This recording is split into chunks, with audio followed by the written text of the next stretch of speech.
Hallo, liebe Leute. Today we're going to talk about helping your kid learn math in a country where you yourself did not learn math in. In our case, we are in Germany. So if you are an international or an expat parent trying to navigate the math teaching slash learning world in a different country and you want to commiserate with us or even offer us some tips, or if you are a parent of a Kita age child, 2 or 3 or 4 years old, and you want to know what is in store for you in the future, then this episode is for you. So the first thing I'm going to bring up is from the third grade on, ab dritte Klasse. Kids use permanent ink to do their math. They use these pens.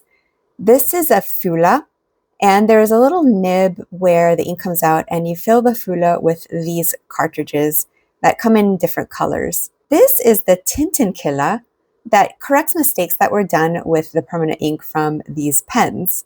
The Tintenkiller, though, is only the most effective using blue ink. This ink here is red, so in this case, if you were doing math in red ink, you could not correct your math. You have to use blue ink. When we were kids, we did math problems with a pencil because when you do math, you inevitably make mistakes and pencil could be easily erased. And depending on the quality of the eraser, you might not even see the mistakes that you made. It just looks like you knew what you were doing.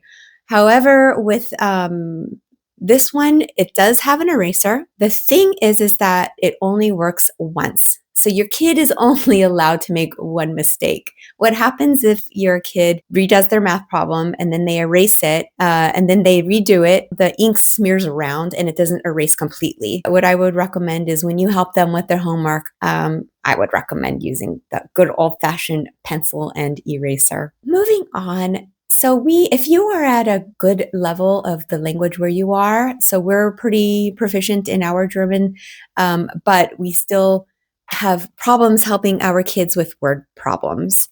And so that adds like an extra layer of difficulty in us helping them to solve these word problems.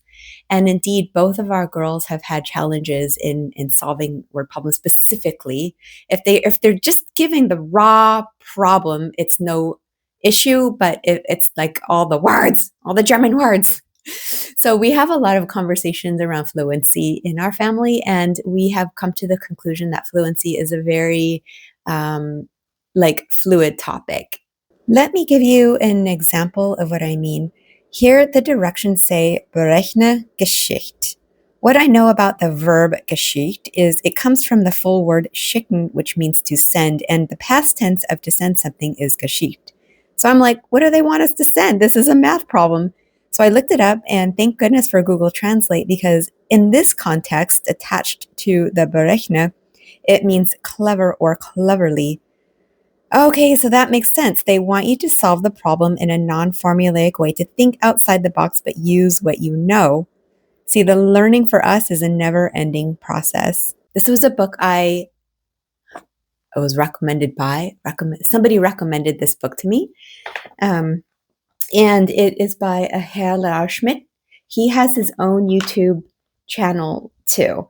He's extremely effective in making problems look easy. So for me, I'm a visual learner. And if your kid is a visual learner and they like YouTube, then I would highly recommend this as well. I don't know how many grades he does, but look into it. If word problems were difficult for you in your own language, then the added layer of the second language makes it all the more challenging.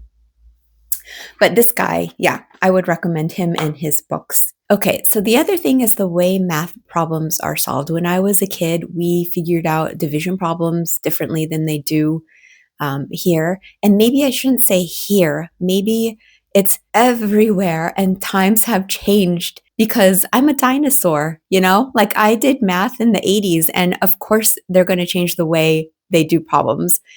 So you have two choices in this case. You could teach your kid the way you did it if you're stubborn, or you could rewire your brain and learn their method. So what I did was I learned my daughter's method on how to divide, and I also looked up this Lehrer Schmidt and the information was solidified, but that was just an added layer that math problems are just solved differently. And the early stages, like my youngest one is in the 3rd grade, I could absolutely help her 100%. Like, I feel smart helping her with her math. I would say for us, the problem started like around the 5th grade, gymnasium age, because here in the starting from the 5th grade, they leave the elementary schools and they go on to what is the high schools in the US. With the 8-year-old, I could absolutely help her. With the other one, she's learning physics now. So we probably have to hire a tutor or send her to some Nachhilfe, to somebody who could help after school with her math, because mama is altmodisch.